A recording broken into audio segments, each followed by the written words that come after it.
All eyes are on Jordyn Tyson across the country as one of the most premier wide receivers, not just this year, but in the last couple of years. Now he's on the list for the Biletnikoff Award. It's Eric Ruby and Anthony Totri coming in for a trending edition PHNX Sun Devils mini pod. Hit that like button, hit that subscribe button, 5-star reviews on audio, but you already knew that, and you already did that, so thank you for doing that. Plus, we all know that Jordyn Tyson is going to be one of the main factors in Arizona State contending not just to go back-to-back as Big 12 champions, something that's only been done once in Big 12 history, but also back into the college football playoffs.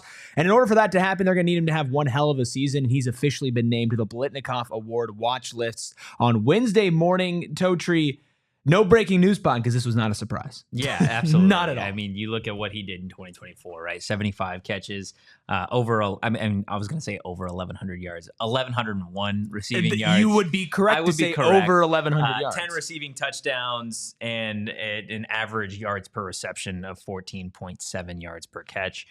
Just a monster season for Jordyn Tyson last year in 2024. And that is even with him missing the Big 12 championship game where Arizona State's offense was nothing but fireworks. A lot of discussion that if he was playing in the college football playoff game against Texas, that outcome maybe would have been different as well. So statistically, this is not somebody that you can keep off the list, but eye test as well. It makes sense why he's on the Biletnikoff Award watch list. Again, an award that goes to college football's best wide receiver at the end of the year. This is somebody that, we have high expectations for, but also this team has high expectations for being the focal point of ASU's offense, most likely in 2025, because you do have, you're without Cam Scadaboo.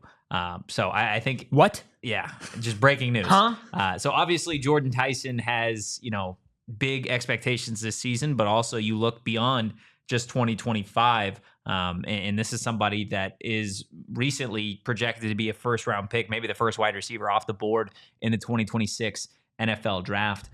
So there are a lot of folks, myself included, that view him as not only the number one wide receiver in the conference, but a top 3, top 5 wide receiver in the country. Now, that being said, in order for him to win the Biletnikoff, he's going to need to improve on what he did last year. And Jordyn Tyson knows that. He's worked on his strength. He's worked on his speed, getting stronger and faster in this offseason. And he's going to have to rely not just on chemistry being built with Sam Leavitt, because it took a little bit of time for them to get going at the beginning of last year, but he's going to have to go all out from start to finish, game one to the final game of the season. He is going to have to be a premier wide receiver, and it's going to be hard to win this award when you're going up against blue blood programs like Ohio State's Jeremiah Smith, right, or Alabama's Ryan Williams. Like, these are names and programs that when you hear Biletnikoff and you see them play and they're on the front cover of EA College Football 26, like, that's a tough hill to climb for Jordyn Tyson. Can he climb it? For sure.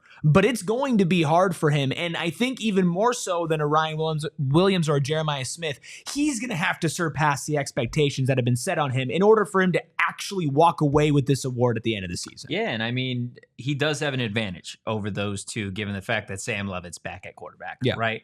You look at what Ryan Williams has at Alabama. Ty Thompson likely going to be the guy there, but he wasn't the starting quarterback last year for the Crimson Tide, right? You look to Ohio State with Jeremiah Smith, they're going to have a different quarterback there, right? An ongoing quarterback competition as it stands right now. So this is somebody that is going to benefit from the fact that he is going into another year of this system. He does have a familiar face at quarterback, but I think kind of going above and beyond, this is somebody that is going to have to be really dynamic this season. He was already a very versatile wide receiver last season, being able to line up everywhere and kind of beat you all different types of ways with his ability to get off the line of scrimmage. Got a great release. He runs crisp routes, but he's also faster and stronger than a lot of people think, right? Somebody that I want to say is benching over 330 pounds. He's benching what defensive linemen are benching. Like, this is somebody that certainly has all of the tools to go out there and win this award.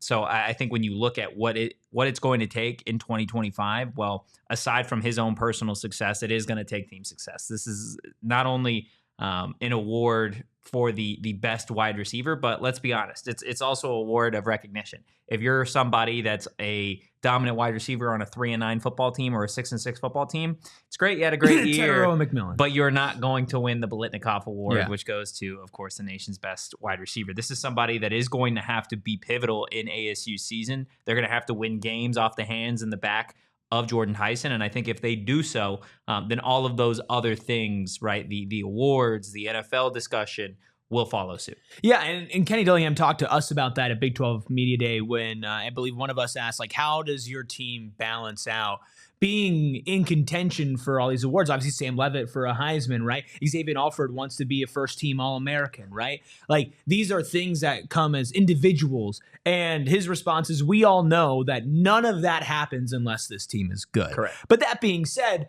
the team could be great. If Jordyn Tyson doesn't put up the stats, it'd be great if he's blocking and doing the little things. Those guys don't win the Biletnikoff, right? What do you think his stat line has to be for him to be in contention with the names like a Ryan Williams and a Jeremiah Smith? I think statistically, if we're just going based off of what he needs to do numbers-wise, I think we're probably anywhere between 75 and 85 catches. I think receiving yards were probably hovering around 1,400, which if we're in that ballpark, we're already discussing maybe the best wide receiver season in Arizona State history. For sure. And then touchdowns, he needs to go double digits again, anything 10+. But I think if we're talking 80 catches, 1,450 through the air in terms of receiving yards and 11, 12 touchdowns, and I think we're certainly at that point in the year where it is like, okay, Jordyn Tyson could really be named the best wide receiver in college football. If he wins the Biletnikoff, it's most likely going to have to come on the back of the best wide receiver season in Arizona State history, or probably, one of, at least either statistically or eye test wise.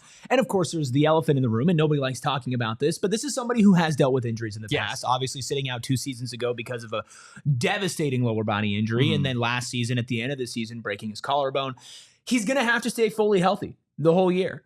And that's just a non-negotiable because the margins are going to be so thin. Whoever wins the Biletnikoff is going to be the best wide receiver that stays healthy, because if you miss 2 to 3 weeks, all the numbers that you just mentioned are going to go down, and your team most likely will not be as good, might lose a game if you are missing out on a Jordyn Tyson. But of course, we have to see and we have to watch, and that's exactly what we're going to do right here on PHNX Sun Devils. We're excited to watch Jordyn Tyson chase the Biletnikoff, Sam Levitt chase the Heisman, and Arizona State chase glory in back-to-back seasons in the Big 12. If you're new around here, we do live shows every day of the week, starting at 1 o'clock Arizona time. And during the season, we'll bring you 4 live shows during the week, and then, of course, a post-game show after every single Arizona State football game. It's the place to be for the biggest threats in the Big 12, so make sure you're subscribed. Make sure you like this video. Let us know what you liked about it. Let us know what you hated about it. Leave a 5-star review if you're listening on audio as well. We'll be back with live podcasts, trending mini-pods, coverage from the press conferences, interviews with players, and so much more, all right here on PHNX and PHNX Sun Devils. Don't go anywhere.